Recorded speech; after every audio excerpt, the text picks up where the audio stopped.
Beri nama pedang ini Naga Puspa. Selamatkan dia.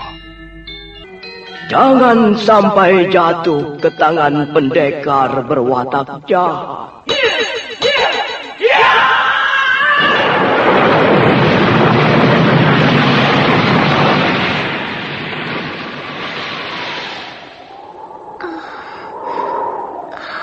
Kakang Kamandanu, kau masih juga tidak percaya bahwa aku mencintaimu. Mesin, maafkan aku, Mesin. Mesin. Mesin!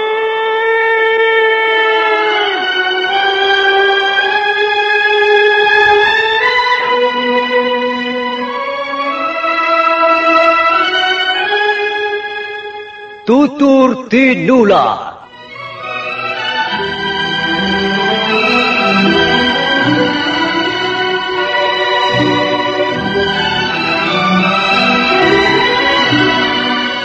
Sebuah sandiwara radio serial, produksi Sanggar Cerita dan teater Sanggar Prativi.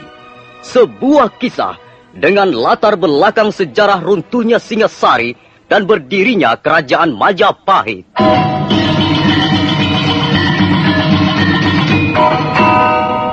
Sandiwara ini didukung oleh pemain-pemain radio yang sudah ternama, Ferry Fadli, Ivone Rose, dan Eli Ermawati.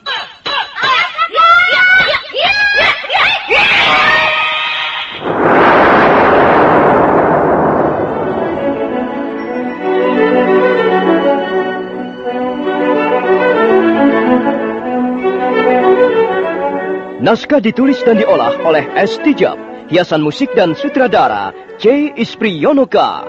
Kali ini mengetengahkan episode ke-14 dengan judul Keris Empu Gandring.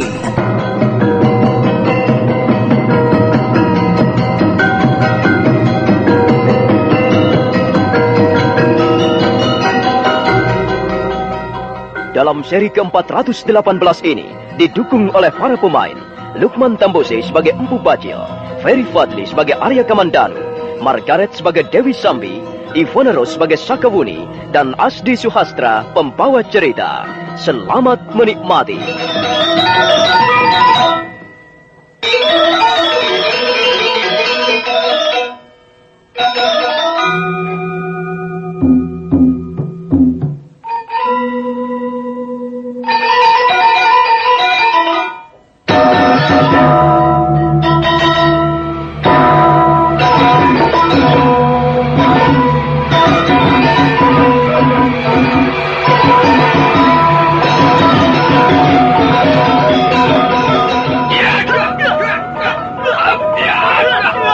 Dengan dilempari Aji Segara Geni, Empu Bajil terus menerjang lawannya. Arya Kamandanu berkelit ke kiri ataupun ke kanan untuk menghindari gempuran-gempuran Empu Tong Bajil. 10 jurus segera berlalu. Suatu ketika Empu Bajil merasa mempunyai kesempatan baik untuk menyerangkan Aji Segara Geninya. Arya Kamandanu baru saja membalikkan punggungnya ketika mendadak dia melihat Empu Bajil melompat ke depan sambil mengayunkan telapak tangannya. Aji Segara Geni! Ya!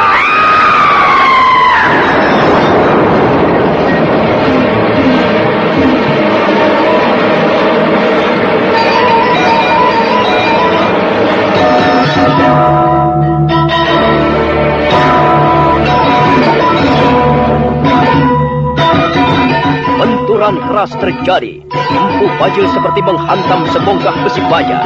Dan akibat pukulan Aji Segara Geni sungguh-sungguh dahsyat. Tubuh Arya Kamandanu sampai terpental ke belakang sejauh 3 batang tombak. Kepala Arya Kamandanu terasa pening sebentar, tapi mendadak dia bangkit kembali. Empu Bajil sampai ternganga keheranan. Demikian pula Dewi Sambi yang melihat pertarungan dari kejauhan. Ayo Empu Bajil, kerahkanlah seluruh kemampuan ilmu kepunyaanmu. Tumpahkanlah seluruh kedahsyatan Aji Segara Genimu. Dan aku akan tetap tegar berdiri di hadapanmu. Anak demit. Baru pertama kali ini aku melihat Aji kebal begitu dahsyatnya. Dari mana kau peroleh aji kebalmu itu, Kamandanu? Kau tidak perlu mengusut asal-usul ilmuku, Empu Bajil. Yang jelas aku tidak pernah mencuri ilmu orang lain. Aku belajar sendiri. Luar biasa kekuatan tubuhnya. Tanganku sampai kesemutan. Aji Segara Geniku tidak mempan. Tapi aku akan mencobanya lagi. Akan kucoba sekali lagi. Dan terus akan kucoba lagi. Jangan menghindar kau anak muda. Terimalah pukulan Aji Segara Geniku. Ya!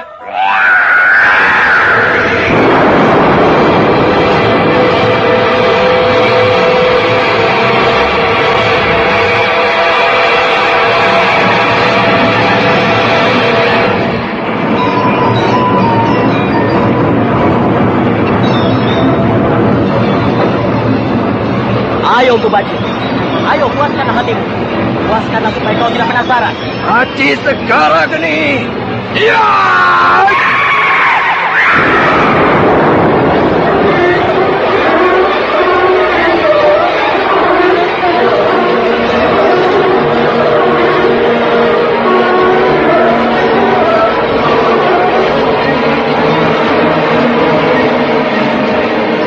Kembali terjadi benturan dahsyat.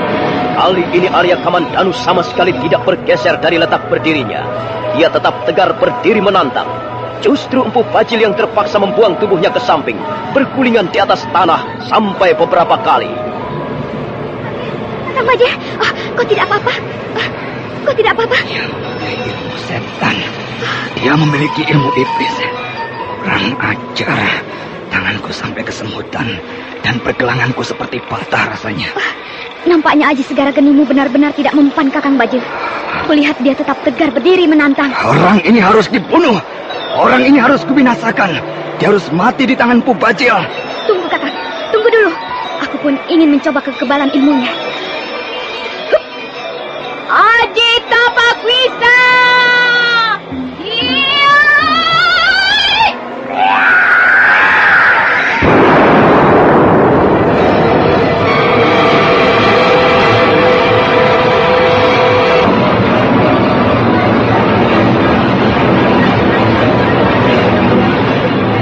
Kali ini pun terjadilah benturan hebat.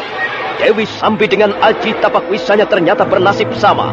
Begitu pukulannya menghantam dada Arya Kamandanu, Dewi Sambi merasakan tubuhnya terguncang dengan hebat. Dan pendekar wanita itu pun terpaksa bergulingan di atas tanah beberapa kali. Sementara Arya Kamandanu masih tetap tegak berdiri, menantang. Apakah aku baru saja memukul dinding batu karang? Kurang ajar. Aji Tapak Wisaku ternyata tidak mempan juga. Sudahlah, Sambi. Tak ada gunanya kita main pukul-pukulan seperti ini. Tak ada manfaatnya. Minggirlah. Tidak, Kakang Bajil. Aku akan mencobanya sekali lagi. Tunggu! Tunggu dulu!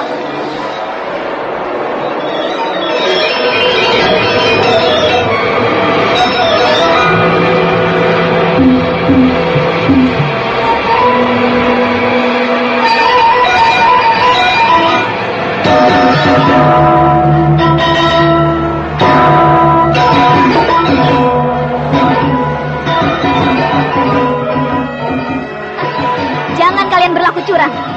Marilah kita membuka medan laga untuk para satria. Janganlah main keroyak begitu. Kamandanu, kau tidak apa-apa? Seperti yang kau lihat, Sakawuni. Aku masih segar berdiri. Bagaimana dengan orang-orang itu tadi?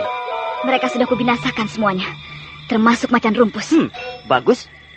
Sekarang kita tinggal menghadapi bangkongnya. Kita tinggal menghadapi benggolannya. Dua penjahat besar ini harus segera bisa kita musnahkan malam ini juga. Kamandanu, jangan mengumbar mulut sembarangan saja. Bukan kami yang akan musnah, tapi kalian. Kalian berdua yang akan kukirim ke neraka malam ini juga. Ayo Sambi, kita lanjutkan lagi pertarungan. Baik, Kakang Bajil.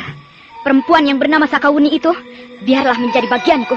Ayo Kamandanu, sekalipun kau memiliki aji kebal, tapi bukan berarti kau sudah mampu mengalahkan kami. Pertarungan baru setengah jalan. Kita masih punya cukup waktu untuk mencapai jurus-jurus akhir. Terserah, Empu Bajil. Menang ataupun kalah bukanlah urusan kami.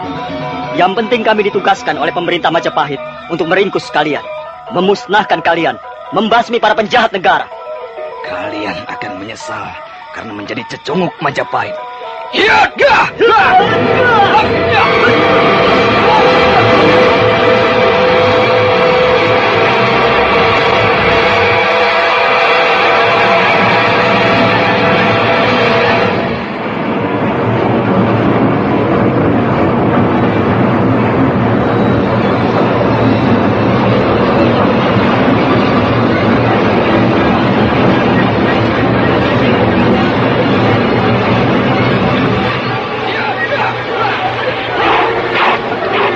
sekarang pertarungan menjadi lebih sengit.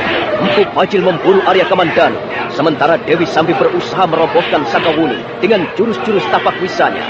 Nampak sekali waktu Empu Bajil menyerangkan Aji Segara Geninya, tapi usahanya untuk merobohkan Arya Kamandanu tetap sia-sia belaka.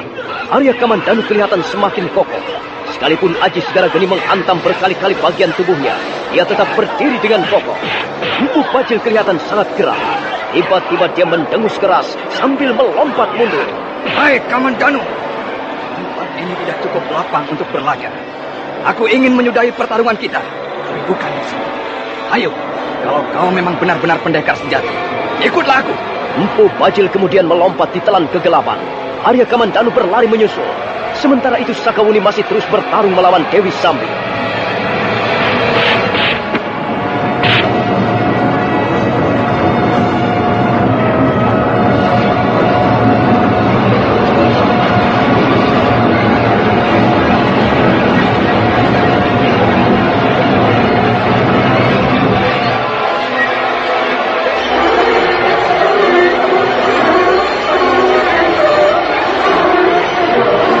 Empu Bajil berlari ke arah puncak bukit Gunung Wayang. Malam nampak semakin gelap. Hal itu karena di angkasa awan hitam bergulung-gulung datang. Tak sebuah pun bintang menampakkan dirinya. Angin bertiup kencang, menggoyang-goyangkan dahan-dahan pohon. Arya Kamandanu membuntuti Empu Bajil yang terus berlari ke arah puncak bukit.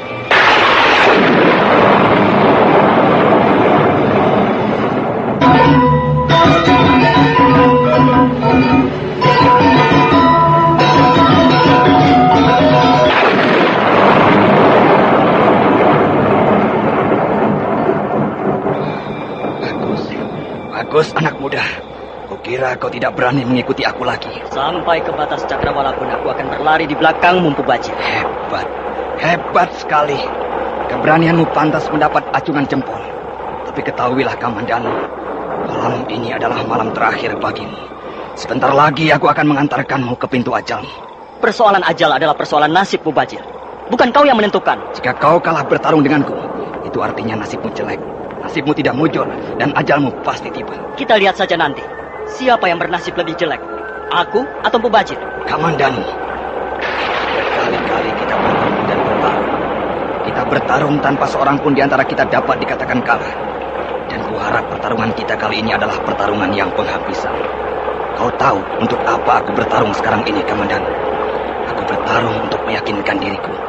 Aku bertarung untuk memperoleh kebesaran nama sebagai seorang pendekar. Dan aku bertarung untuk memuaskan hati nuraniku. Kita mempunyai titik tolak berpikir yang jauh berbeda, Empu Bajil. Aku pun mempunyai alasan untuk bertarung denganmu malam ini. Pertama, aku bertarung demi mengemban tugas negara. Aku ditugaskan oleh Sang Prabu sendiri untuk membasmi komplotanmu. Untuk memusnahkan kaum perusuh yang selama ini mengganggu keamanan pemerintah Majapahit. Dan kedua, aku bertarung untuk menegakkan dharma seorang satria. Aku bertarung untuk sebuah panggilan. Aku bertarung untuk mewujudkan cita-cita seorang pendekar sejati. Sepertinya kau yakin sekali bahwa kau akan menang, Kamandanu. Dan itu keliru. Keliru besar, tahu? Kau benar-benar pendekar goblok. Kau tidak tahu bahwa Empu Bajil telah menggiringmu ke pintu maut. Sekarang ini kita tinggal berdua. Kita berdiri di tengah-tengah puncak bukit Gunung Wayang ini. Hanya ditemani malam dan hujan yang demikian lebatnya. Tak ada seorang pun di sini. Tak ada seorang pun menolongmu jika kau dapat cedera ataupun celaka. Aku sudah bertekad, Empu Bajil. Aku bertarung untuk menang ataupun kalah. Aku tidak menyesal sekalipun kau nantinya dapat merobohkan aku. Bagus. Bagus sekali. Kuhargai semangat dan tekadmu yang besar. Dan sekarang marilah kita mulai, Kamandanu. Saat-saat yang menentukan akan segera datang.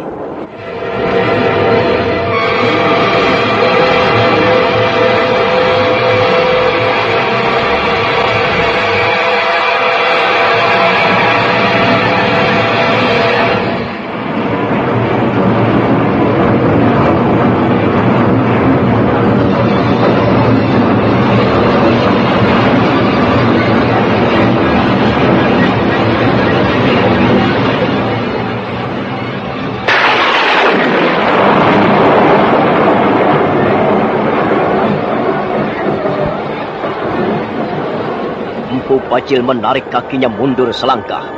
Hujan masih turun dengan derasnya, bagai ditumpahkan dari langit yang hitam. Sekali waktu kilat menyambar, sesaat lamanya memberikan penerangan kepada alam semesta. Hujan mengguyur pohon-pohonan, rumput-rumputan, dan bongkahan-bongkahan batu padas, menyapu puncak bukit Gunung Wayang, dan membasuh tubuh dua pendekar yang siap berlaga. Arya Kamandanu tetap berdiri dengan tegar, sementara kedua belah matanya menatap tajam bagaikan mata burung elang. Dia tak ingin sedikit pun menjadi lengah. Empu Bajil tersenyum tipis. Dia menyeka air hujan yang terus-menerus membasahi wajah dan lehernya. Saat berikutnya, nampak tangan kanannya bergerak meraba gagang pedang naga puspa. Kemudian sambil mendengus keras, tubuh pedang naga puspa meluncur dari warangkanya.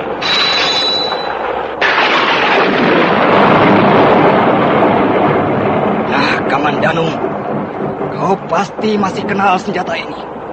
Dan kau pasti masih dapat merasakan keampuhannya. Semenjak senjata ini berhasil kurebut dari tanganmu, dia tidak pernah terlepas dari pinggangku. Senjata ini kubawa tidur, kubawa makan, kubawa berjalan, kubawa kencing, dan kubawa kemana saja aku berada. Senjata pusaka yang dahsyat ini tidak pernah terlepas dari tubuhku. Kelihatannya kau bangga sekali menggenggam pedang pusaka itu, Empu Bajil. Tentu saja. Setiap pendekar selalu mendambakan senjata yang ampuh. Hanya dengan senjata yang ampuh seorang pendekar akan melengkapi kemampuannya. Sekarang aku akan bertanya padamu. Senjata siapa yang dapat menandingi pedang ini? Kumpulkan seluruh senjata yang tersusun di ruangan senjata kerajaan Majapahit. Jajarkanlah mereka satu persatu. Aduklah menjadi satu. Kumpulkanlah tuanya menjadi satu. Dan mereka seluruhnya tidak akan mampu menandingi kedahsyatan pedang pusaka ini. Itulah sebabnya aku sangat mendambakannya, Kamandanu. Sejak dulu aku sangat mendambakannya. Sejak kulihat pedang ini pertama kali di pelataran Candi Sorabana. Ketika itu pedang pusaka ini masih berada di tangan seorang pendekar asing. Kau tahu, Kamandanu, dengan pedang ini aku sanggup menggulung seluruh isi bumi. Aku sanggup meruntuhkan wajah Sang Bagaskara.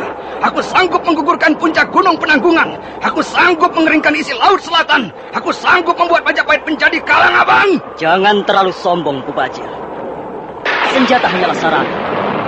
Ada hal-hal yang tidak bisa kita mengerti, yang jauh lebih ampuh dibandingkan dengan senjata yang paling ampuh. Omong kosong. Aku tidak percaya itu. Aku akan segera membuktikannya kepadamu.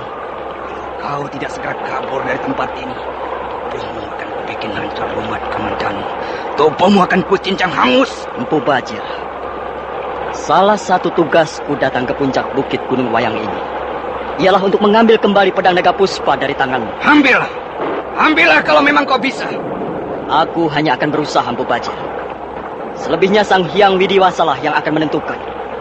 Aku percaya perjalanan nasib manusia di muka bumi ini ada yang mengatur. Tidak perlu berkhotbah. Kalau memang kau berani, cepat majulah kemari. Kerahkanlah seluruh ilmu kebalmu, Kamandanu, dan hadapilah pedang naga puspa. Tunggu, Empu Bajil. Tunggu dulu. Bukan hanya kau yang sanggup menggenggam senjata ampuh. Aku tahu pedang naga puspa memang ampuh dan dahsyat. Tapi bukan hanya pedang naga puspa satu-satunya senjata ampuh. Sekarang lihatlah kemari, Bajil. Jangan palingkan wajahmu. Lihatlah kemari. Apa yang kugenggam dalam telapak tanganku ini.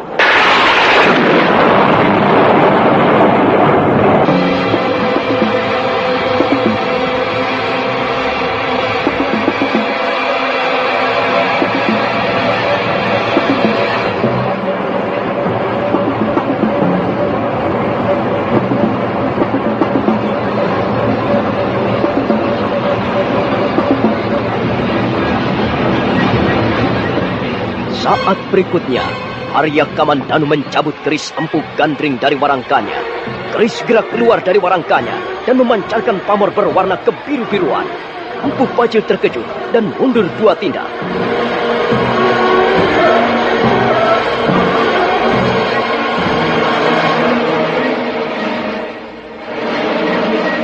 Nah, apa yang akan terjadi kemudian? Dan bagaimana kisah selanjutnya?